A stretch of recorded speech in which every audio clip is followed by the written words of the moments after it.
Hello everyone, welcome back to Disha classes. उम्मीद करती हूँ मेरी वीडियोस और मेरा कंटेंट आपको पसंद आ रहा होगा और किसी न किसी एग्ज़ाम की प्रिपरेशन में ज़रूर हेल्पफुल होगा। हम डिस्कस कर रहे थे HRM के मॉडल्स को। वैसे तो हमें HRM के मॉडल्स एक ही वीडियो में कंप्लीट करने थे, लेकिन किसी वजह से वो वीडियो पूरा शूट नहीं हो पाया, इसलिए हम इसका सेकेंड पार्ट लेके आए हैं। जो हमारे HRM के मॉडल्स हैं, ये टॉपिक हम अश्वत्थापा की बुक से कवर कर रहे हैं। तो अश्वत्थापा की बुक में टोटल 5 HRM के मॉडल्स दिए हुए हैं। 5 मॉडल्स में से 2 मॉडल्स को हम पार्ट 1 में कंप्लीट कर चुके हैं, वहाँ तक वीडियो शूट हो गया था। जो 3rd, 4th और 5th मॉडल है उसको हम आज की वीडियो में कवर करेंगे। एक बार रिवाइज कर लेते हैं पहले वाले 2 मॉडल्स को। जो हमारा फर्स्ट मॉडल था, फर्स्ट मॉडल हमारा है फोम ब्रन, टिची एंड दीवाना मॉडल। ये मॉडल 1984 में दिया गया था। ये 3 ऑथर्स थे जिन्होंने इस मॉडल को दिया है। इस मॉडल में इन्होंने किस पे फोकस किया है? इन्होंने फोकस किया है HR के 4 फंक्शंस पे, और उन फंक्शंस के बीच में क्या इंटर रिलेटेडनेस है उनको इन्होंने दिखाया है।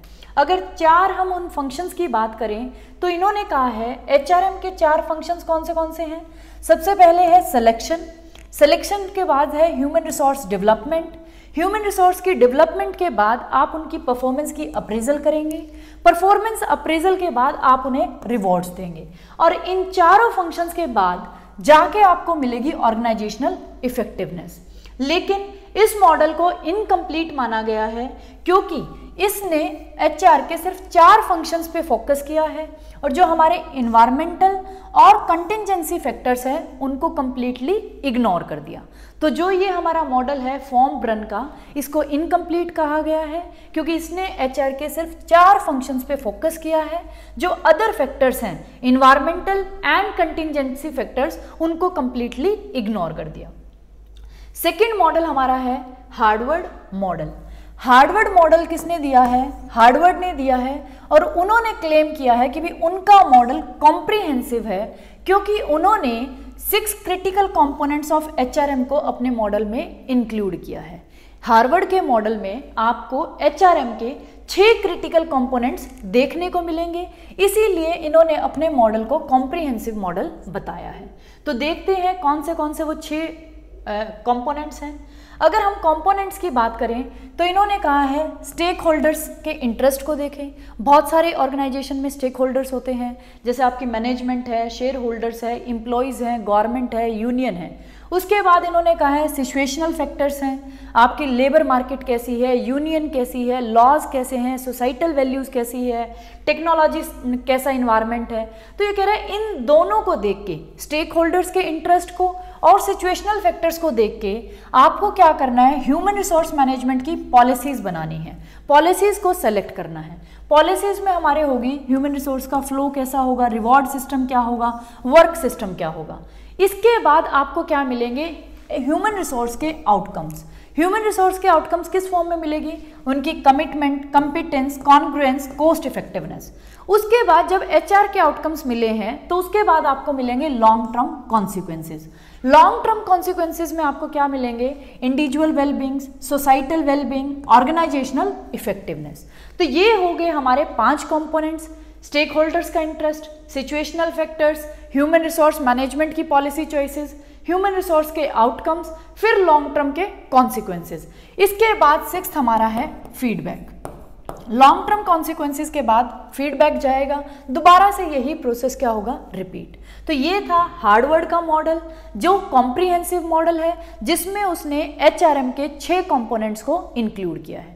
एग्जाम्स में कई बार तो आपसे नाम पूछ लिए जाते हैं कि भी HRM के मॉडल्स कौन से हैं। उन 4 ऑप्शंस में से एक को आपको फिगर आउट करना है जो HRM का मॉडल नहीं है। फिर पूछ लिया जाएगा कि भी एक पर्टिकुलर मॉडल में कितने कंपोनेंट्स हैं, कौन से वो कंपोनेंट्स हैं। क्लियर? उसके बाद अब डिस्कस करते हैं हमारे आज के मॉडल को, 3rd मॉडल को। 3rd मॉडल हमारा है गेस्ट मॉडल। गेस्ट मॉडल किसने डेवलप किया था? डेविड गेस्ट ने 1997 में डेवलप किया था, और इन्होंने क्लेम किया था कि इनका मॉडल जितने भी HRM के मॉडल हैं उनसे सुपीरियर है।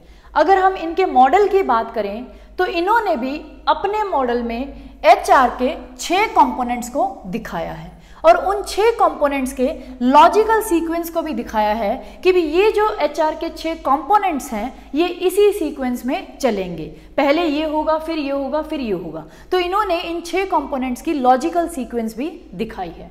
तो डिस्कस करते हैं वो 6 कंपोनेंट्स कौन से हैं जो डेविड गेस्ट ने अपने मॉडल में इंक्लूड किए हैं। गेस्ट मॉडल ऑफ एचआरएम, पहला इन्होंने कहा है एचआरएम स्ट्रेटजीज। सबसे पहले तो आप एचआरएम के लिए, ह्यूमन रिसोर्स की मैनेजमेंट के लिए कुछ स्ट्रेटजीज को बनाएंगे। उन स्ट्रेटजीज को फॉलो करने के लिए आप कुछ एचआरएम की प्रैक्टिसेस को अडॉप्ट करेंगे। अब एचआरएम के लिए आपने स्ट्रेटजीज बना दी, तो स्ट्रेटजीज को पूरा करने के लिए आपके पास एम्प्लॉयज तो होने चाहिए, इसलिए आप एचआरएम की प्रैक्टिसेस करेंगे। प्रैक्टिसेस में हायरिंग करेंगे, उनकी ट्रेनिंग करेंगे, परफॉर्मेंस अप्रेजल करेंगे, कंपनसेशन करेंगे, इंडस्ट्रियल रिलेशंस होंगे। ये हमारी होंगी एचआरएम की प्रैक्टिसेस। एचआरएम की प्रैक्टिसेस के बाद जो आप ये एक्टिविटीज कर रहे हैं, प्रैक्टिसेस कर रहे हैं, फिर आपको मिलेंगे एचआर के आउटकम्स। एचआर के आउटकम्स किस फॉर्म में मिलेंगे? Commitment, quality, flexibility. फिर ये कह रहा है अब आपने ये जो एचआर की प्रैक्टिसेस की है, इसके बाद एचआर के आउटकम्स मिले, कुछ आपको बिहेवियरल आउटकम्स भी मिलेंगे। आपके एम्प्लॉयज की मोटिवेशन कैसी है, कॉपरेशन कैसी है, ऑर्गेनाइजेशनल सिटीजनशिप कैसी है, ये है आपके बिहेवियरल आउटकम्स। पहले एचआर के आउटकम्स, फिर बिहेवियरल आउटकम्स। बिहेवियरल आउटकम्स के बाद फिर आपको मिलेंगे परफॉर्मेंस आउटकम्स। जो परफॉर्मेंस आउटकम्स हैं वो आपको 2 तरीके से मिल सकते हैं। पॉजिटिव परफॉर्मेंस आउटकम्स भी मिल सकते हैं, नेगेटिव आउटकम्स भी मिल सकते हैं। पॉजिटिव आउटकम्स क्या मिलेंगे परफॉर्मेंस से रिलेटेड? जैसे प्रोडक्टिविटी अच्छी होगी, इनोवेशन अच्छी होगी, क्वालिटी अच्छी होगी। नेगेटिव परफॉर्मेंस आउटकम्स क्या क्या हो सकते हैं? लो प्रोडक्टिविटी, एब्सेंटिज्म, टर्नओवर। मतलब जो आपके सेल एम्प्लॉयज हैं वो आपके ऑर्गेनाइजेशन को बहुत जल्दी जल्दी छोड़ के जा रहे हैं, तो ये हो सकते हैं नेगेटिव परफॉर्मेंस आउटकम। इनके बाद आपको मिलेंगे फाइनेंशियल आउटकम्स। फाइनेंशियल आउटकम्स का मतलब है आपके प्रॉफिट्स, रिटर्न ऑन इन्वेस्टमेंट। तो ये 6 आउटकम्स, 6 कंपोनेंट्स हैं एचआरएम मॉडल के, और इन 6 कंपोनेंट्स का यही लॉजिकल सीक्वेंस है। पहले आप एचआरएम से रिलेटेड, ह्यूमन रिसोर्स की मैनेजमेंट से रिलेटेड कुछ स्ट्रेटजीज बनाएंगे। उन स्ट्रेटजीज को फॉलो करने के लिए या अचीव करने के लिए आप कुछ एचआरएम की प्रैक्टिसेस अडॉप्ट करेंगे, उसमें आप हायरिंग करेंगे, ट्रेनिंग करेंगे, अप्रेजल करेंगे, कंपनसेशन देंगे, रिलेशंस बनाएंगे। उसके बाद एचआर के आउटकम्स आएंगे, एचआर के आउटकम्स के बाद बिहेवियरल आउटकम्स आएंगे, बिहेवियरल आउटकम्स के बाद कुछ परफॉर्मेंस के आउटकम्स आएंगे, और फाइनल आपके पास फाइनेंशियल आउटकम्स आएंगे। तो ये था हमारा गेस्ट मॉडल ऑफ एचआरएम। इसमें कितने कंपोनेंट्स हैं? 6 कंपोनेंट्स हैं। इनका लॉजिकल सीक्वेंस यही रहेगा। एग्जाम में कई बार आपसे ये सीक्वेंस भी पूछ लिया जाएगा कि भी इनका क्या सीक्वेंस है। फिर ये किसने दिया था? डेविड गेस्ट ने दिया था 1997 में। अब बात करते हैं 4th मॉडल की। 4th मॉडल हमारा है वारविक मॉडल। वारविक मॉडल किसने डेवलप किया था? 2 रिसर्चर्स ने डेवलप किया था, Henry and Pettigrew of University of Warwick. ये कह रहा है 2 रिसर्चर्स थे, हेनरी एंड पेटिग्रू, जो किस यूनिवर्सिटी में पढ़ते थे? University of वारविक। इसीलिए इस मॉडल का नाम वारविक मॉडल रखा गया। इन दोनों रिसर्चर्स के नाम पे नहीं है, ये मॉडल का नाम यूनिवर्सिटी के नाम पे रखा गया है। अगर हम इस मॉडल की बात करें तो वारविक के मॉडल में भी इन्होंने अपने जो पूरा मॉडल है उसको 5 एलिमेंट्स के अराउंड घुमाया है। अभी तक हमने देखा जो फॉर्म ब्रन का मॉडल था उसमें 4 फंक्शंस थे, हार्वर्ड के मॉडल में 6 कंपोनेंट्स थे, गेस्ट के मॉडल में भी 6 कंपोनेंट्स थे, लेकिन वारविक के मॉडल में 5 एलिमेंट्स हैं। अब इन 5 एलिमेंट्स को हम देख लेते हैं। इन्होंने जो 5 एलिमेंट्स को बताया है वो है आउटर कॉन्टेक्स्ट। पहले तो आप अपने इन्वायरमेंटल को, जो बाहर वाला इन्वायरमेंटल है, आउटसाइड इंडेक्स कंटेक्स्ट है जो आपके ऑर्गेनाइजेशन से बाहर है, वो हमारा है आउटर कॉन्टेक्स्ट। आउटर कॉन्टेक्स्ट में है सोशो इकोनॉमिक इन्वायरमेंट कैसा है, टेक्निकल कैसा है, पॉलिटिकल लीगल इन्वायरमेंट कैसा है, कॉम्पिटिटिव फोर्सेस कैसी हैं। उसके बाद आप आए इनर कंटेक्स्ट पे। इनर कंटेक्स्ट में अब बात हो रही है आपके ऑर्गेनाइजेशन की। आपके ऑर्गेनाइजेशन का कल्चर कैसा है, स्ट्रक्चर कैसा है, पॉलिटिक्स लीडरशिप कैसी है, टास्क टेक्नोलॉजी कैसी है, बिजनेस आउटपुट्स कहते हैं। ये है हमारा इनर कंटेक्स्ट। तो 2 कंपोनेंट हो गए, पहले आउटर कॉन्टेक्स्ट, दूसरा है इनर कॉन्टेक्स्ट। तीसरा फिर हम बात कर रहे हैं बिजनेस स्ट्रेटेजी कंटेंट। अब हम बात कर रहे हैं कंटेंट की, ना कि कंटेक्स्ट की। ये था आउटर कंटेक्स्ट, ये था इनर कंटेक्स्ट। फिर आता है business strategy content. Business strategy content में आता है आपके ऑब्जेक्टिव्स क्या हैं, प्रोडक्ट मार्केट क्या है, स्ट्रेटेजी एंड टेक्टिक्स आप क्या फॉलो करते हैं। जब आपने बिजनेस स्ट्रेटेजी कंटेंट को भी देख लिया, उसके बाद हमारा आता है HRM कंटेंट।